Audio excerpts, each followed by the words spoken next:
What's up, everybody? How's everybody doing tonight? Let's see who we got in the lineup for our live chat. The 1 a.m. live stream, because sleep is for the weak. Unless you're, across the pond, then this is probably morning for you.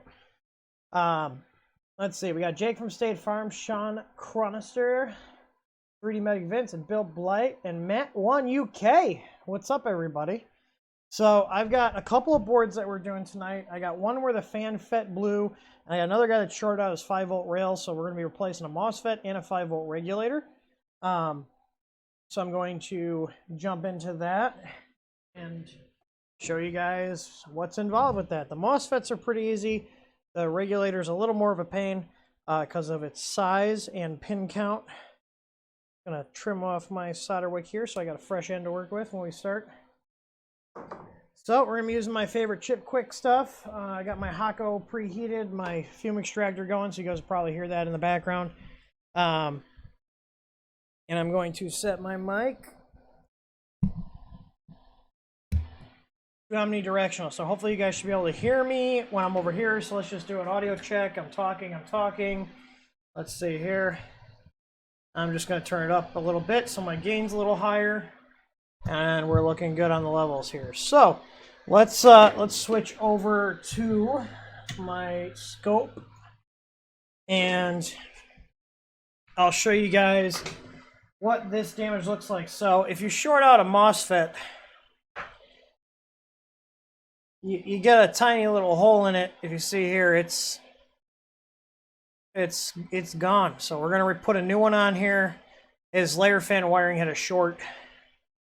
So that little guy needs to come off. Now, you might be able to do it without chip quick, or whatever this stuff is called. It's a low melting point alloy solder. And we're going to flux it up here. I'm going to move this over so I can actually... the older I get, the nicer I like having the scope.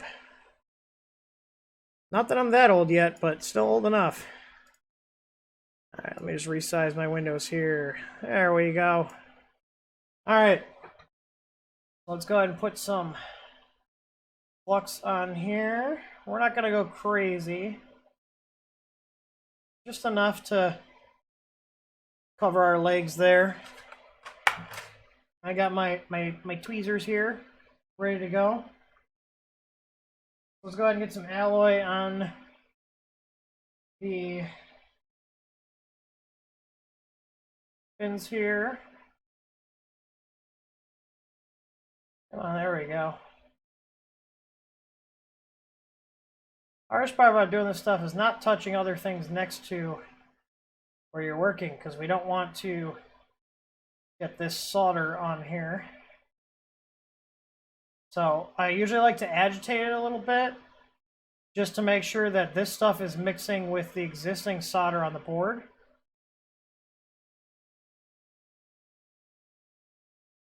All right. Let's see, I should have... Oh, come on. Get over there.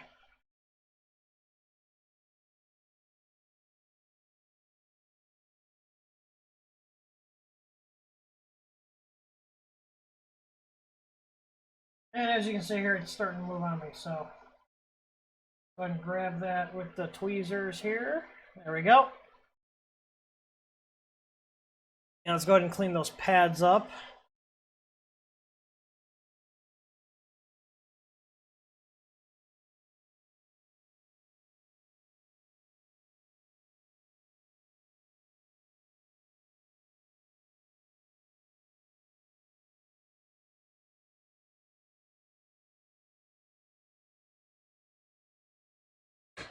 And just grab a Kim wipe here.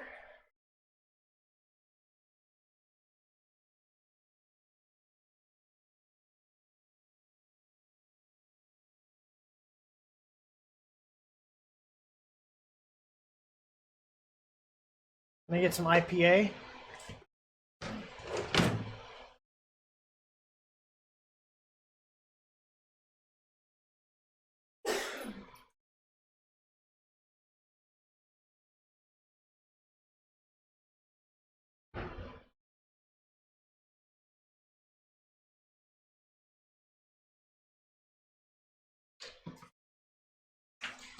forgot the IPA was in the garage because I was using it to clean some stuff in there.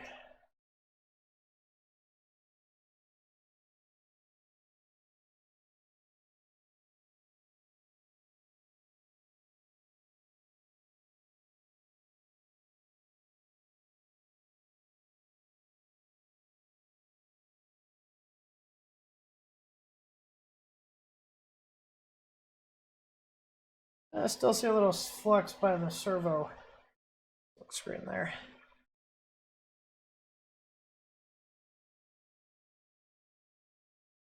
All right, we're looking good. All right, well, someone said try to use solder paste when doing this stuff.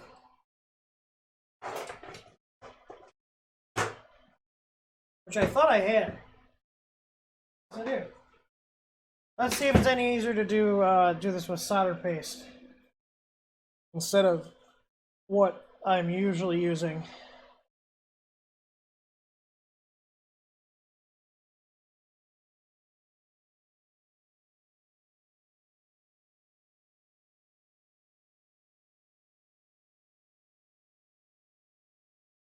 Okay.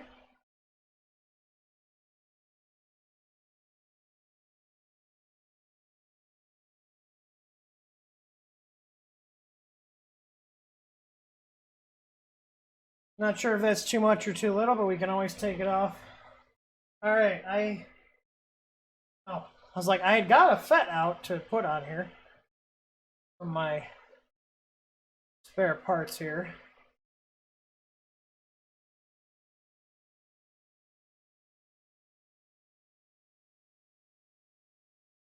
So let me just clean off. There's flux all over my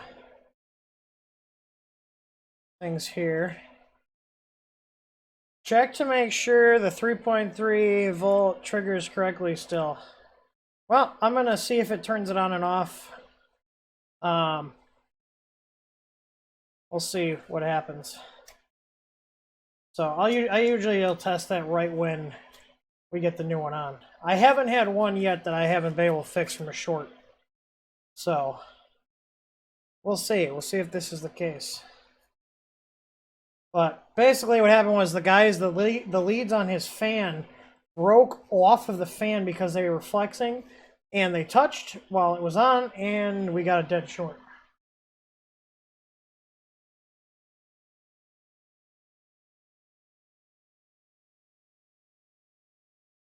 I dropped my FET.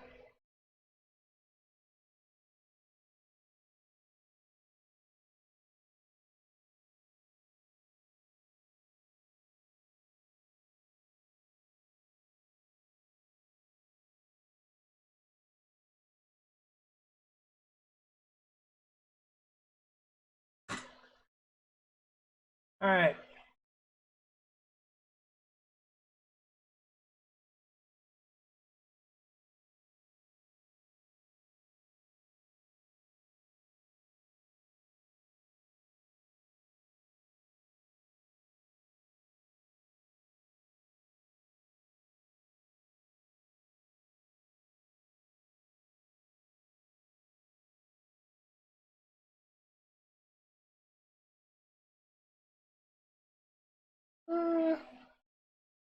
That flux or paste, let's see. Might have put a little too much paste on there, but like I said, I can always pull it off and redo it.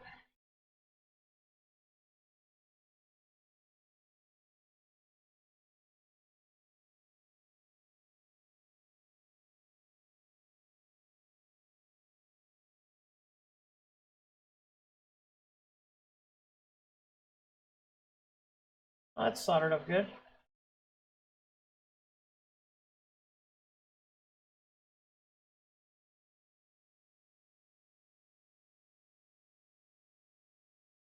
These other legs real quick one more time. We'll clean it off and see how it looks. This one's on the ground planes. This one's gonna need a little more heat there. But that actually was not too bad.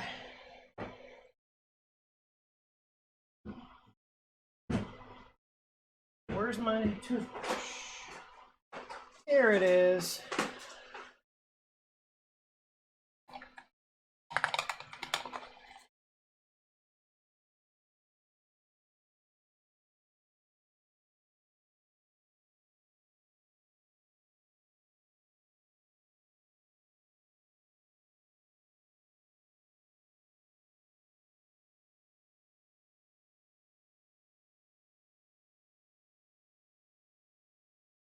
Always brush your PCB.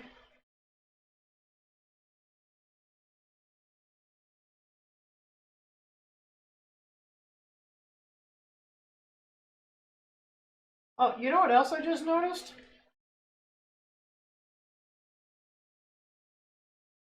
I wonder if this guy was lying to me, because I don't know if you guys noticed this. There's a hole in the processor here. I just assumed that he was being truthful and said he just had a fan short out, but it looks like there might be more damage than just that MOSFET.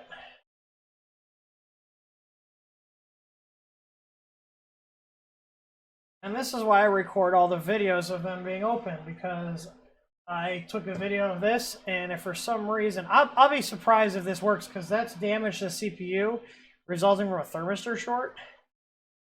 So, but this FET looks pretty good on here. Yeah,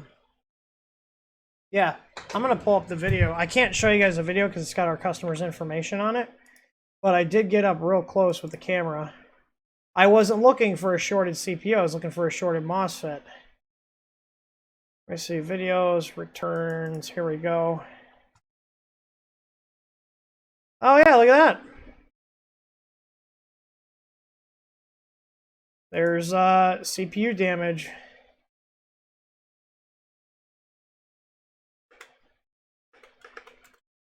I can take a screenshot and crop out the part.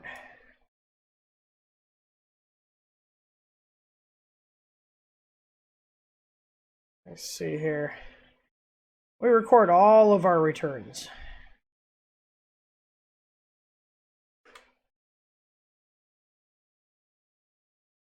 Well, gonna blur out this guy's issue here, or this guy's name here, so you guys can see it.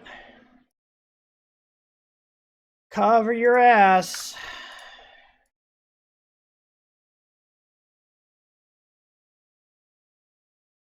Yeah, I haven't had one where the CPU got damaged. Usually just the FET blows.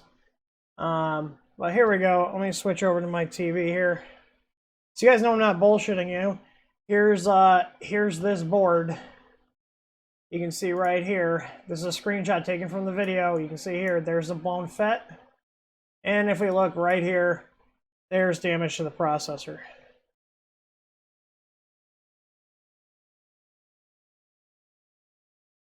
So I don't know. Let's see if this thing powers up. I'm gonna be really surprised if it does, given that there's visible short damage on the CPU. This little cheap $50 camera is actually pretty good.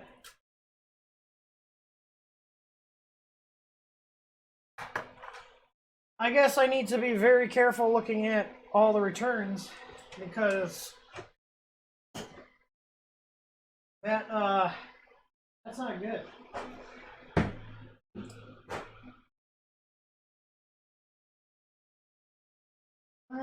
Where's my...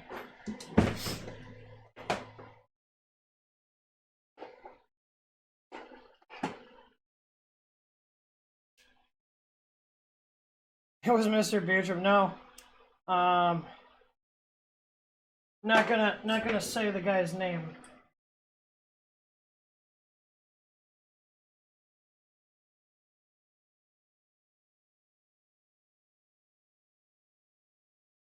I mean, the good news is If the processor is bad, I probably could swap the LPC, but he's looking at a charge of more than $30 because that's a lot of work, and I have to order the LPC because I don't keep those on hand. I have swapped LPCs though. It's not fun, but I can do it.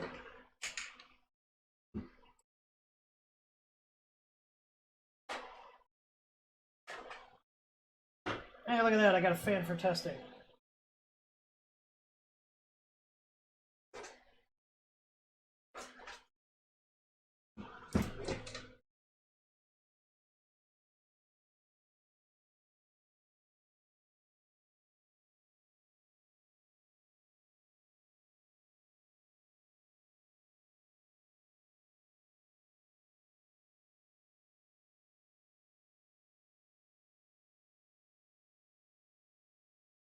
All right.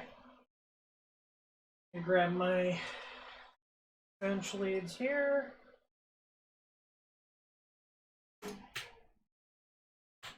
Set this to 24, and I'm going to put a current limit on here of 2 amps.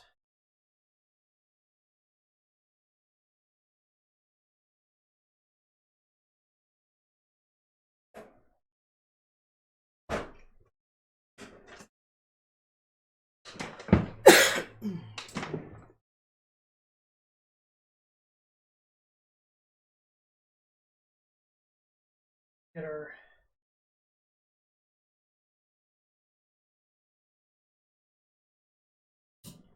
there's connect here.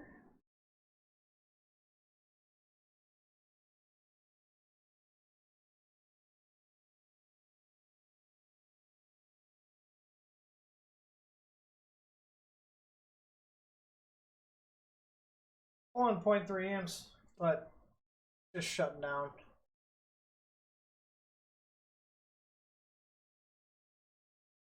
Or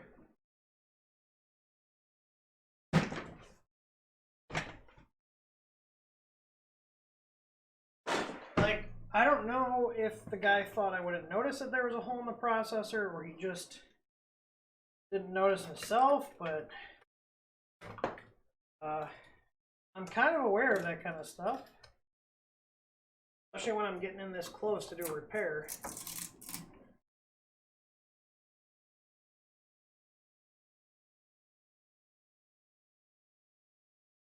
All right, well, I have a feeling I want to see if this will work because I want to see or show you guys how the thermal fuses work on these. Oh no, on my camera, little thermal cam over here. Let's see if this still works.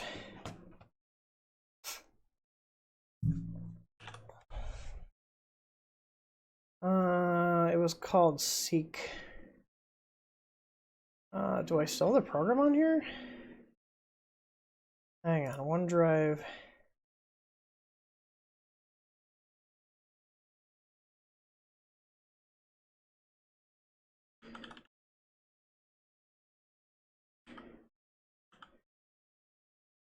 The heck? Please tell me I didn't lose my software for this because this was really hard to find. Hang on, hardware, Seek Thermal. Seco fix executable. Okay. I do remember I do have to load Zadig or Zadig. Let's see here. Installing the driver. Just watch all my USB devices freak out. My cameras drop and my mic drop.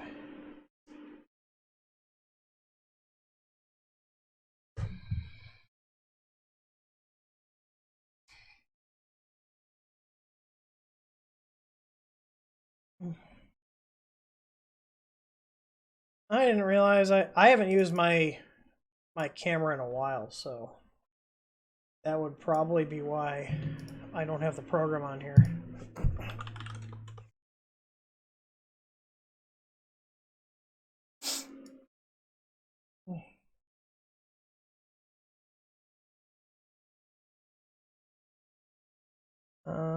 This should be it. Did install? Okay, install the driver. Let's see if my program works.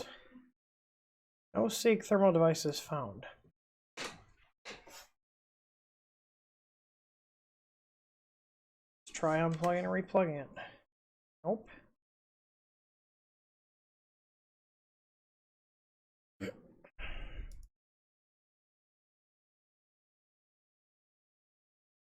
Let's see.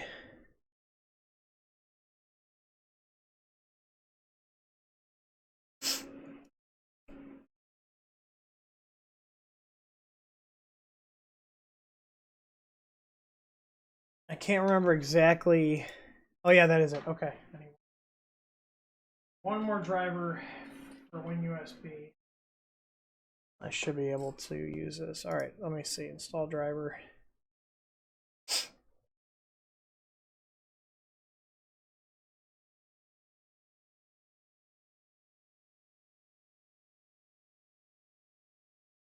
Yeah, because his ticket said that it was just the fan.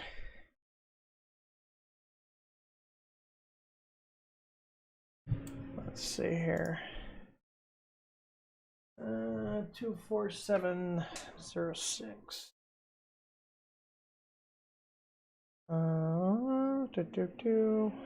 Where is it? There we go.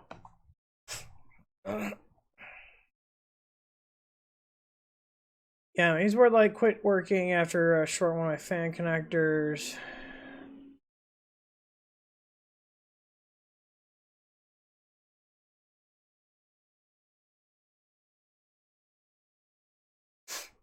Yeah, so Mac.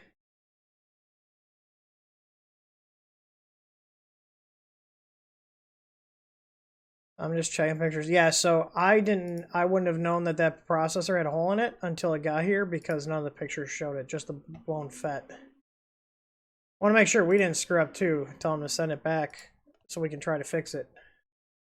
I'll have to make sure to tell Mac that you guys gotta check all this stuff. Hey, there we go. It's functioning now.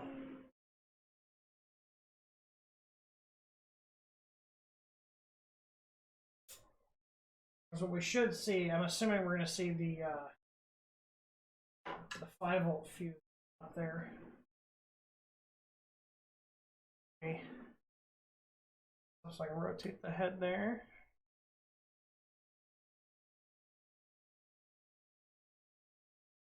So the 5-volt fuse, let's see here, thermal cam. Hey, that works. All right, let's put that into Kelvin and switch to manual ranging.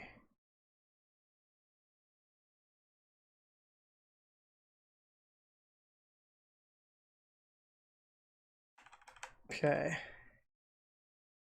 So this is the SD slot, this is our LPC, and then our fuse is going to be right over here. So you can see there's my hand there. I'm just going to set this so my hands are the brightest spot, just so you guys can see. All right. Go turn it on. Yep. So you see the CPU shuts down and the fuse got hot. You guys see that? So the fuse, which is right here, is what gets hot. So when that fuse hits a certain temperature, it opens up. And you can see the processor is now cooled off. So now if I turn this off here, you can also see the 3.3 regulator heating up there too.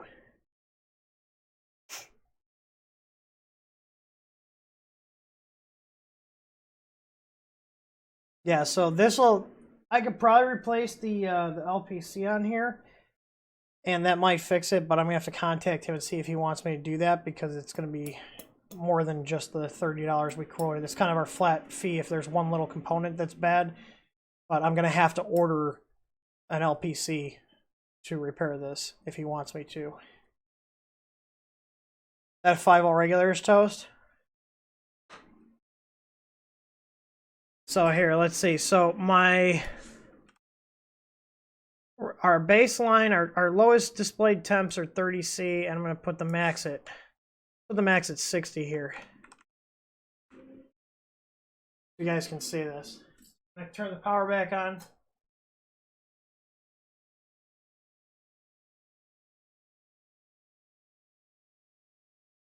And you see the CPU cooling back off. There it goes, it fades out.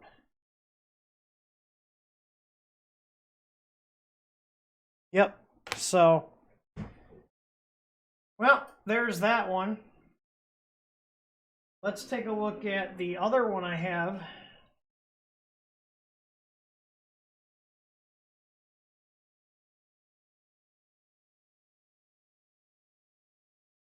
Which is supposedly a 5-volt regulator issue based on the information I have.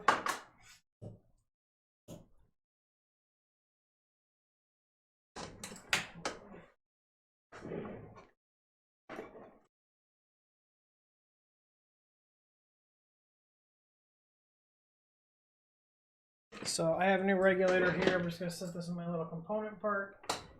And let me adjust the threshold of the camera here just so I can see what's going on.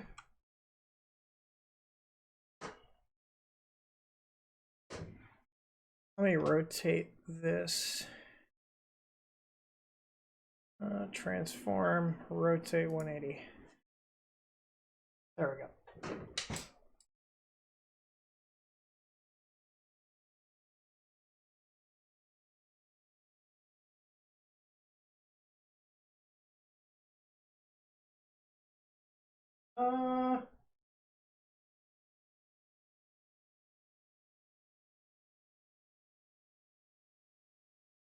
This guy might have shorted his too. I'm going to switch over to the scope cam here. And just for my reference, if I got to pull this out of the video, obviously I can't say the person's name, but my RMA reference is 100-403. But I'll show you guys what I see on the processor. But he said on this one, he said that it works when he plugs it in over USB. And the thing is, he said he has an E3D V6, or he showed the picture of it. And we had one guy that had a V6 that had a defect in the heater cartridge and the thermistor, where it was sending voltage through the heater cartridge shell into the thermistor and fried the boards. So, all right, let me switch over to the scope cam here before I put power into it, so I can show you guys what I see on the CPU here. And what I'm concerned about are these little points here. Just the focus down a bit. Because the data trace, your traces and everything go in at a certain spot. If you guys notice here, we've got two little blemishes in the surface that are recessed, okay? AKA they're holes right here. And I can feel these with my tweezers here. And if you look, these go right to the thermistor input. So if his hot end had a problem and shorted this out, which, like I said, he said it works over 5 volt on the USB.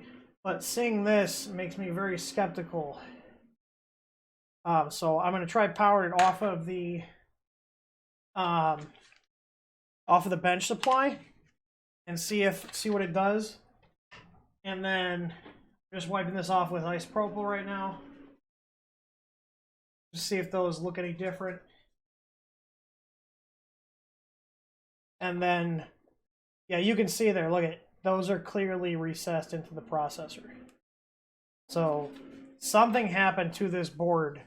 And you can see on the A there, there's a little bit of a recess there too. And damage in this area, like this, indicates that there was an issue with the hot end. Or it could be the bed, but it's typically the hot end that causes this kind of problem where you'll get a 12 or 24 volts going into the I/O pins, and it kills the processor. So I'm going to switch over to the thermal camera so we can see how it behaves. And if we see the same kind of thing we saw on the last board, I'm not even going to... I'll hook the LCD up. Then that means this is toast and something on his machine shorted out, and that's not covered under our warranty. So we can repair it, but it's not something we're going to fix, because if a customer's printer damages our product, that's not something we have any control over. So let's go ahead and turn it on. Ooh, we got a bright spot there. That looks like it's the regulator. It's only pulling 0.0 amps. Where is that spot?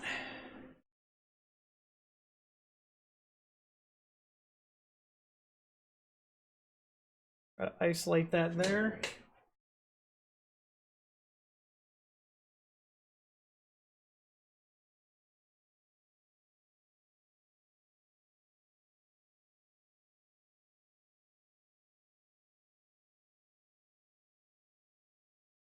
Yeah, that's a regulator.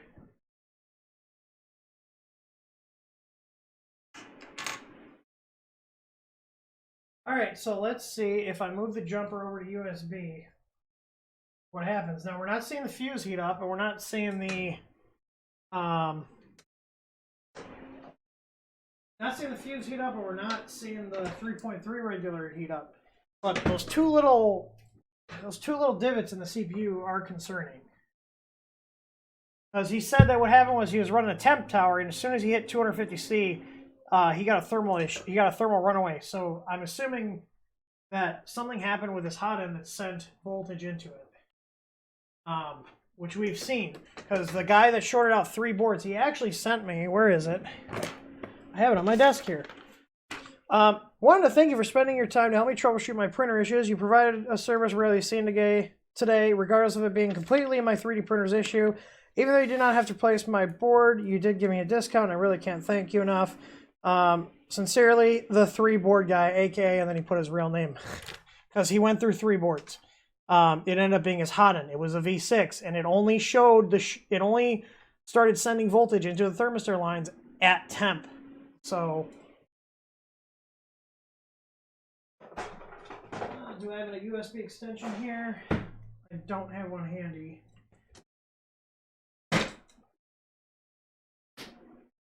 Well, I do have power out here, so let's see what happens when I plug power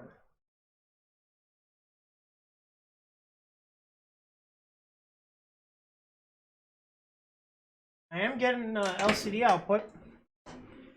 You can see there the CPU is warming up. So I go to the ARM cam 2. See here, I've got readout, and TMC connection error is normal when you're powered over USB.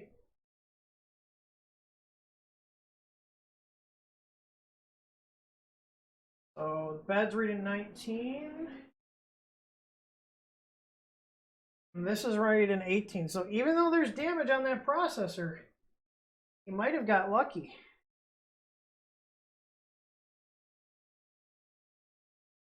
Because it's still powering up. And just for reference, I'll show you guys what a processor without damage looks like, just so you guys have an A and B comparison to go off of.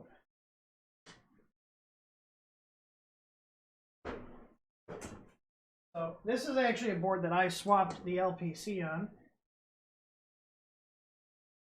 And I know this LPC works, and this board fully works. Switch over the scope cam here. There's still flux on it. Go ahead and yell at me, Griffin. It's not pretty, but it works. So you can see here in the same area that the other one had markings. You see this is all uniform. It's all uniform coating. There's no bumps. There's no grooves. It all looks really good. So you can just see there's flux on there. I gotta clean it off. This is just a board I use for testing, so this would not go out to a customer like this. But you can see here that this is how the surface should look, is nice and uniform. And specifically, I can determine if there was ever a hot and short, because this area specifically here will have pits in them, just like we saw. If you guys want a more dramatic example, this was another guy that was cleaning his hot end with a wire brush and shoved it too far in. Where am I at on the board? There we go. You guys ready?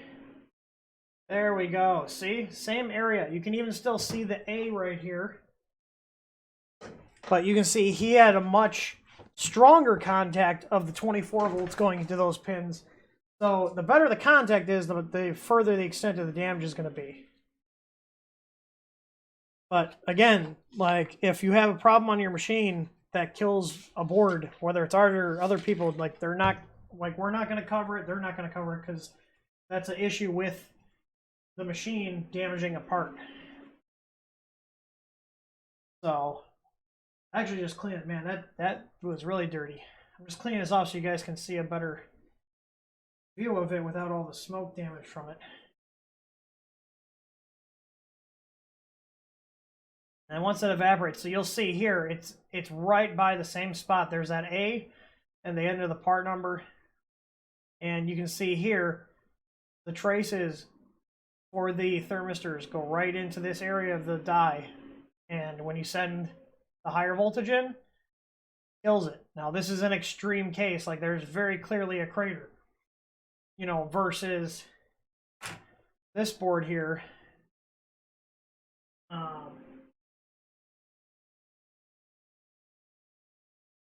Where is it? This board here, where it's just got a small one, but you can see it's the same area of damage. So if we see a CPU come back and it's got damage like this, so I'm going to have to note this on this order, that I did see damage on here, and I can feel these even with my finger. This board may work. It really depends on how much power got into it. But you can see there's 3 on that. Something happened to this. And it's very visible when you put alcohol on there, as you can see. But I'm going to swap the regulator and see if all is good in the world. He might have got lucky. It might just have been enough cosmetic damage where it heated up enough to just deform it a little. But who knows how long this processor is going to last. But something happened to this board. So let's zoom out and let's try swapping this regulator. Put my scope back up so I can actually get in focus here. So the 5-volt regulator is this little guy here, right here. And that's what we're going to be taking off today.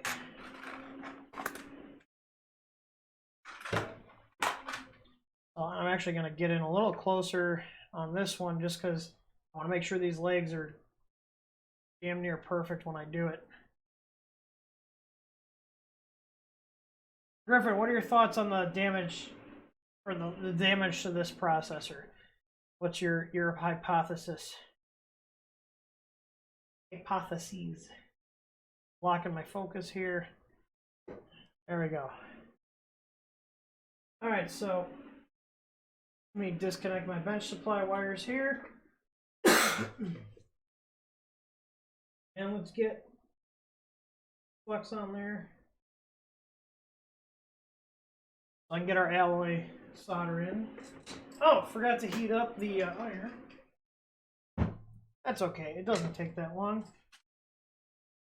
Waiting for this Taco to die so I can buy their new direct heat one, but I can't justify the cost right now since this one works.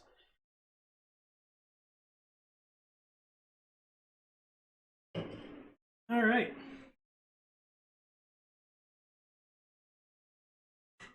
So there's our happy little chip there, and we're going to evict him.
There we go.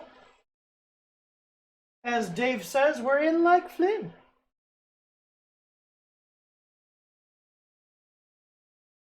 Yeah, here's the thing. I've never seen an LPC with that with imperfections on the casing unless it's had a short, like brand new. They don't show that damage.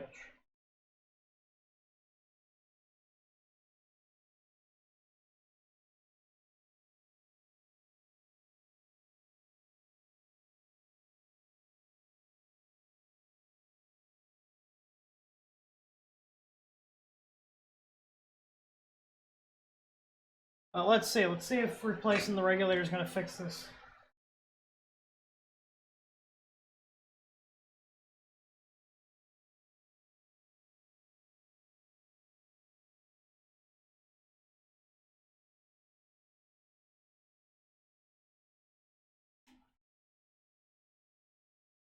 So, I mean, here's the thing. Normally, when we see a hot end short, it takes a lot of other stuff with it. Is it possible that it could have just blown out the 5-volt? I mean, in theory, it could. It depends on how long it was exposed to that higher voltage. Like, if he immediately shut it off when he noticed something was wrong.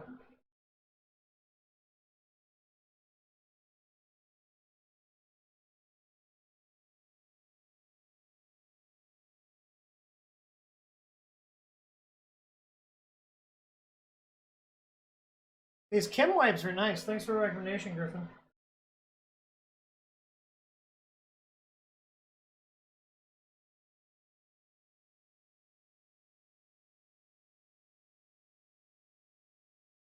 All right. So I have my new 5-volt regulator. I'm going to try to paste on this one again, too. I'm going to use a little less this time.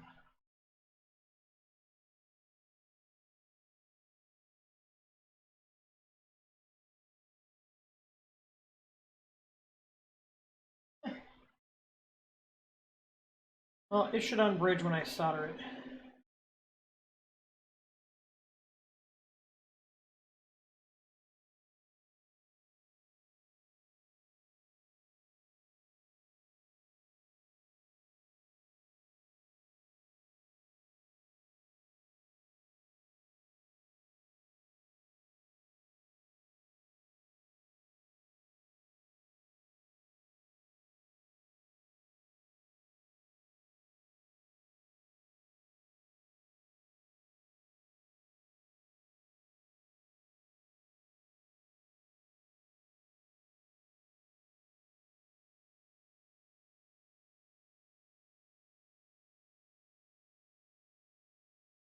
Oh no!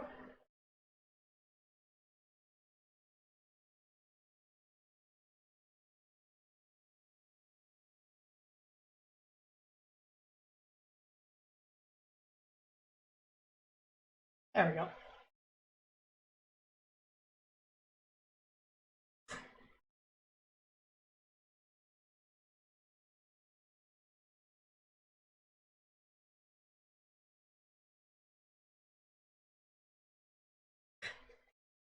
Where's my inner Rossman?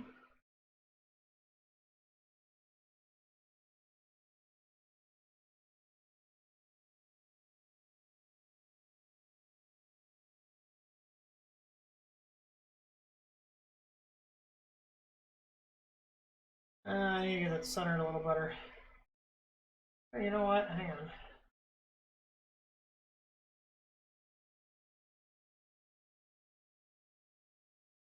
No, it doesn't want to move. Hang on.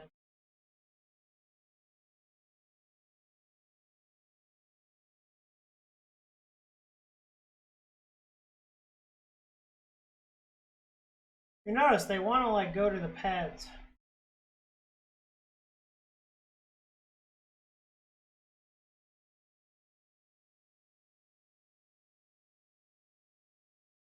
Which is nice and convenient. I got my smaller tip out for doing this. My tip's a little too chunky.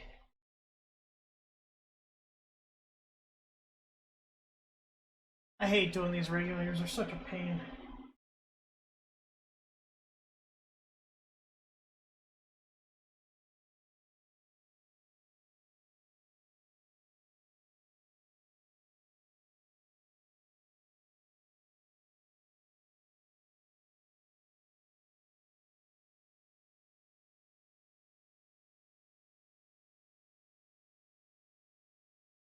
That's right here, that's a ground plane.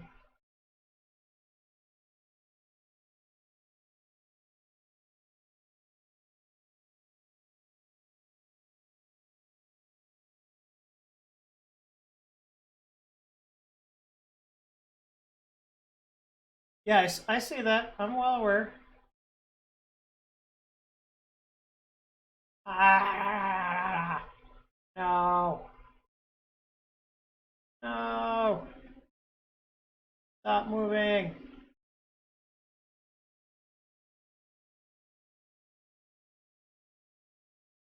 How the hell did that shift? Okay, well. Is this like really low melting point paste that I'm using?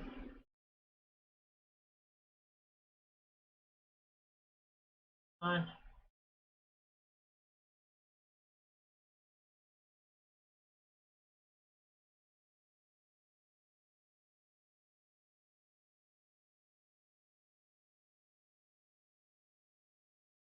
It's making contact, so it's not straight, but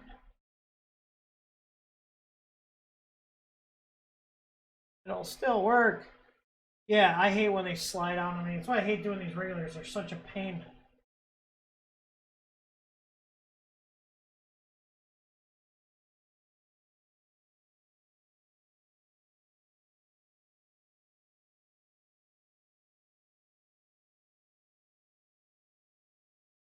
Come on. Come on.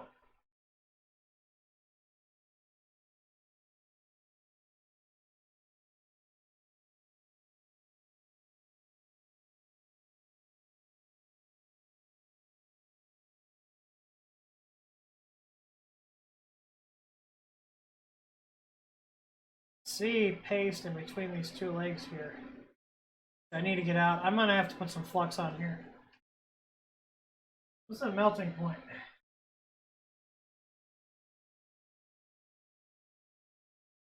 Oh, it's 278. That's why it's walking out on me.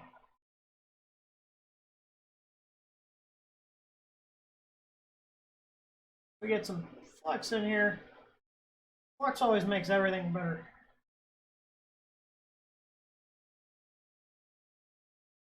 Oh yeah. Okay. Sometimes you just need a little flux.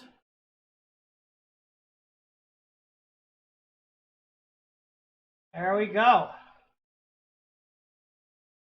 It's not straight. It's a little bit taking a little inspiration from Elton John, but it works. Or we'll see.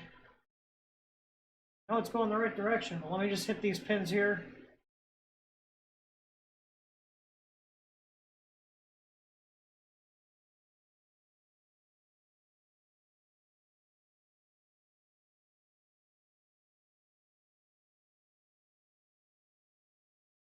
The flux is getting hot enough to melt the solder, so it pulls towards the legs, which is what will keep solder from bridging legs together.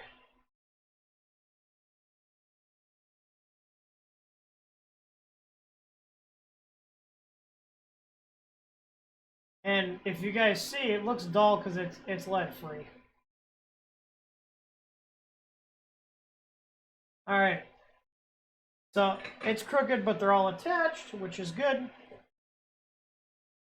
So I just need to clean this up and then see if it's going to work or if it's going to blow this regulator again. If it blows the regulator, that means there's something else happened to the board. Given the fact that he said he was doing like a temp tower and he hit 250C on the hot end and then shit went south, I'm inclined to believe that there's something going on with that hot end. Like I said, this isn't the first E3D hot end we've had an issue with, where they've shorted our board out.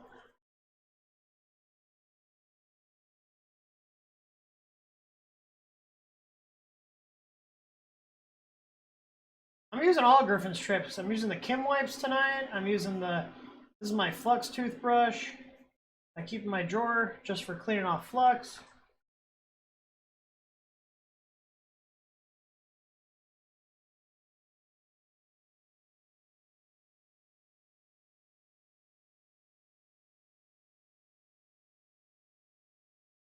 So, and that's looking good. I don't see any extra paste anywhere.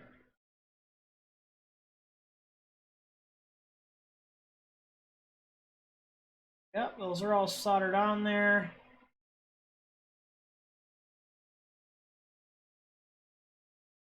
See, we're not making contact where we shouldn't on these two legs here.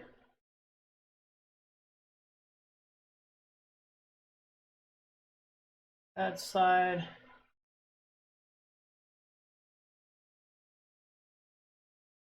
Side's looking good as well. So there we go. We got the new regulator in.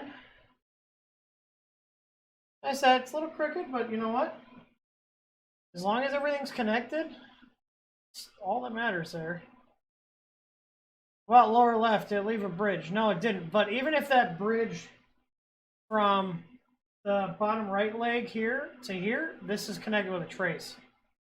So U5 is this. This IC is U5. So, but I'm happy with that. I could try to get it perfect, but the reality is I've got all 6 legs down. There's no bridges. They all have solid connections, so there's no point in trying to just rotate it like 1/4 of a millimeter. But let's switch over to the thermal can, because that's going to give us eyes as to what happens when we apply the 24 volts. Now, I know this regulator works because I pulled this off of a prototype board.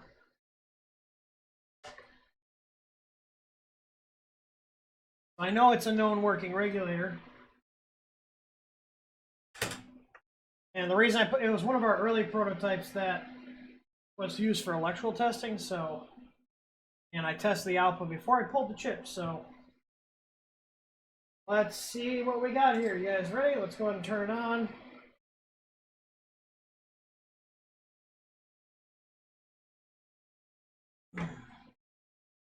And I've got LCD.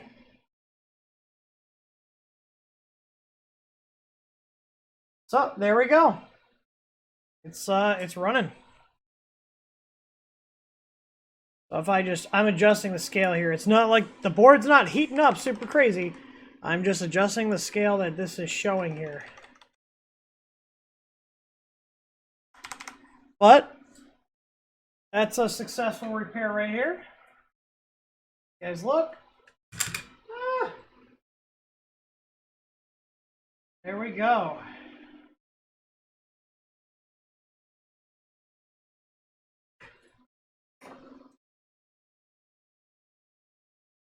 That's good. So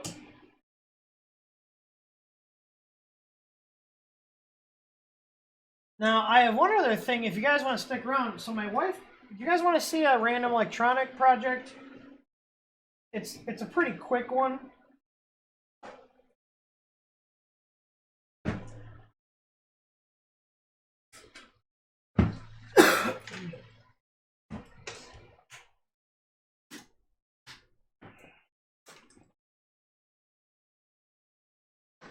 So there we go. We have a successful repair. Now, I'm not going to charge this guy for this, but I'm going to make a note about the damage on the CPU. And if we send this back to him and it has the same exact problem, then it's something on his printer and we're not going to be able to replace it for free again. I'm going to make sure he knows to check his hot end before he puts this in, because I don't want him blowing out the board again. And then I have to do the repair again.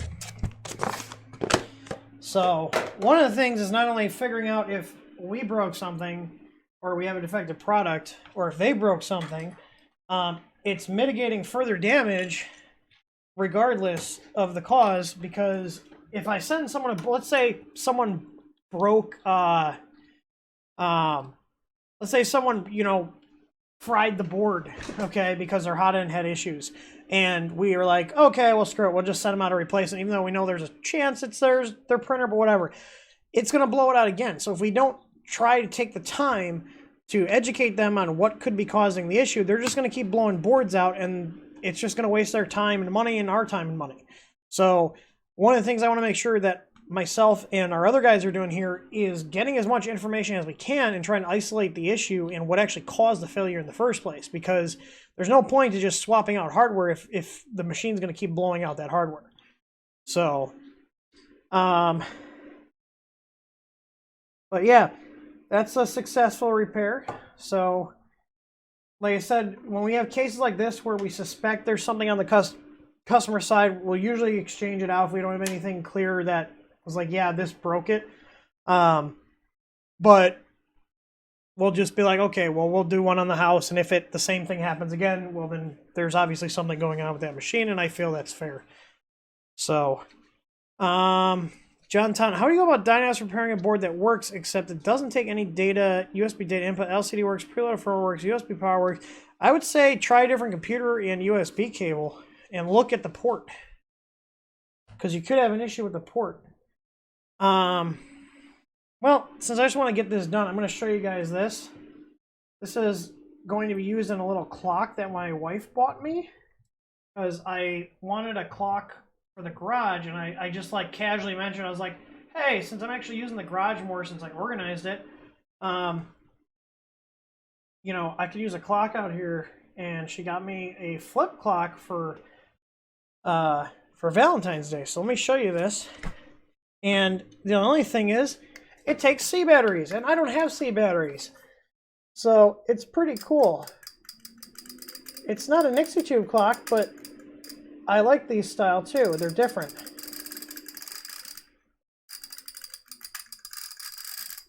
So what I do like is that if you see, oh, I just realized, hey, this is definitely made in China.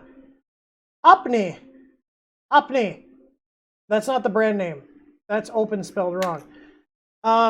So you see it takes two C cells here, and they're wired in parallel. So if I use my little buck converter to step this down to 1.5 from 5, because I'm going to have it plug into a USB port, I don't need batteries for this. So that's what I'm going to do. And I just happen to have these buck converters laying around. And we're going to run it through the Opni hole. So, but it's a nice little clock. I like it. It's different. And it's easy to see. So, what I have here is a DC step-down converter, okay? So, if you look here, we've got two sides. And voltage in and voltage out. So, if you look on the back here, it shows you in, out. So, this is where the 5 volts will come in right here. And this is where the 1.5 will come out. I do need to look this up and see if this can do a 5 volt input. I think it can, because I know it can go down to, I think, 0.8. But these little boards you can get on Amazon for like 10 of them is like $9 or something like that. But you can use these as power LEDs for your printer too, because these are, I believe, 3 amp output. Let me double check. Yeah, 3 amp maximum output. So input voltage is 4.5 to 28, and the output voltage is 0.8 down to 20. So if you put 28 in, you can go output wise from 0.8 to 20. Obviously you can't go up, it's only a step down. So what I want to do is put 5 in and have 1.5 come out for my battery replacement. Now, if you guys are wondering, I don't want to solder to this. So what I did was I printed this. It was on Thingiverse, and I just sent this, I don't know, it's like 80 millimeters a second. I just wanted it done. So this unscrews here, and this is the size of a C cell, and this will go in one of the bays. Now, what's cool is, see these holes here? I'm going to put a nut and a bolt through here to touch the contacts, and then attach the wires to the back of the nut and the bolt, and those will go to the output of the buck converter. So This will not be a permanent installation. And no, it is not 3 volt because those batteries are wired in parallel. So this will be how I will get the wiring into it. So this will sit in one bay, and then once I solder this up, it will go in this little case here, which is a little snap fit case. You can see there's little cutouts for the input and output wires. And then this lid here will go on top, and it actually has a cutout for the adjustment. I'm just literally going to solder 4 wires, so I'm not even going to bother showing this. But yeah, you can use these little boards for doing little projects. And you can see here you got the in and the out.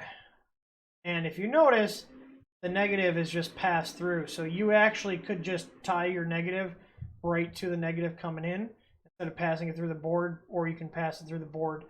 But yeah, it's a little, the 1584, MP1584, they're nice little chips. And these little boards are very handy to have. So I'm already getting targeted. It's 2 o'clock. I got to email that customer who had the layer fan. That's the really fried one. Where's the... Yeah, here we go. This is his.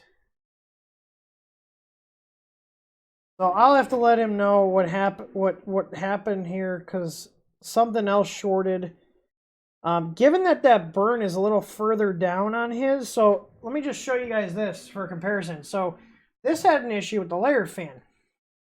And if you notice, the defect in the CPU is actually further towards this side of it versus being more in the center, whereas what we see on a hot end short condition. So you see it's not closer to the A, it's more right there. But anyways, yeah. Yeah, in that case, John, I would probably say the CPU, or actually the USB to serial converter probably is shot, which those might be pretty easy to replace. I don't know what board is it on. Is it one of our boards? Is it a Creality board? What is it? Because on the Crealities, depending on what version you have, right here, if you have an FTDI here, this is the USB to serial. Obviously, that's not going to be fun to replace, but it can be done. And Ender 3. That's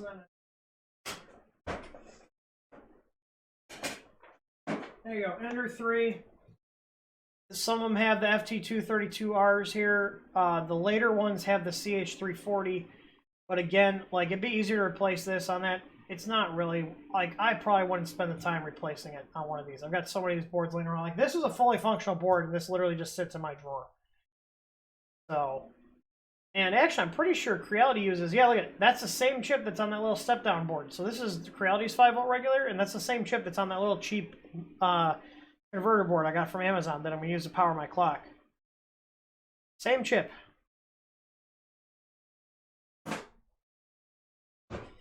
So that will wrap this up. I'm going to solder my wires up and plug my clock in and go to bed. I thought this was going to be more interesting, but it's really not. It's going to be me soldering 4 wires and adjusting the voltage, and that's about it. So, yeah, but I got to email that one guy about the board that's completely hosed that had the layer fan issue. I'll email that other guy and set up his replacement order and ship that back out to him tomorrow. Also, I totally forgot. So we've signed agreements now with UPS, and they've given us really, really competitive rates because we're cutting over all of our domestic shipments to them. And I'm tired of the post office. The post office here is nothing but rude and abrasive, and they will not do anything but barely the bare minimum. You know, when we're just dropping packages off, we get yelled at because they decide this week they want to do stuff differently and we should just magically know. So, you know, usually we go up to the dock, we press the button to ring the bell, and someone comes out. Next week they want us to come in the back, you know, because they have a different person. Anyways, they won't do pickups for us. I'm tired of them losing packages, so we signed an agreement with UPS that I'm really happy with because we're doing flat rate shipping now, $7.95. Doesn't matter if you're ordering flex plates, a bunch of little stuff, a board. $7.95 ships your entire order in the continental US, and there's discounted rates for Alaska and Hawaii. International has not changed yet, but I'm working with DHL right now on a contract for them as well because I want to be done with the post office. And then where you have free shipping now over $150 for the continental US as well. But yeah, it's exciting stuff, and it'll be nice because we are now at a point where we are shipping same day. So if an order comes in before noon our time, that order is going out the same day. The new UPS service, even though it's $7.95 for the flat rate, if you guys do have a smaller order, you're going to pay like $3 to $4 more than first class, but you're getting faster shipping, tracking, and $100 of insurance coverage automatically with that better shipping service from UPS. So in my book, I'd rather do that because the post office is a pain in the ass to deal with, and I'm tired of dealing with them. I'm tired of myself and my wife and everybody else wasting time fighting with them.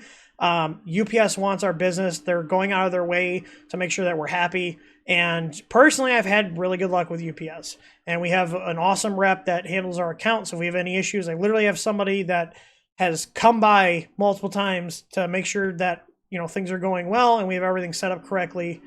So I'm really happy to be switching over to them. So, but yeah, that's it. I've got to email those customers, and then I am going to bed. Well, emailing customers, soldering my clock, step down, and then going to sleep. So everybody stop by. I'm a little tired, even though I've drank this. I could probably fall asleep, but I already drank half a can of that. Anyways, thanks for stopping by. Hope you guys learned something. And as always, happy printing. Where's my button? There it is.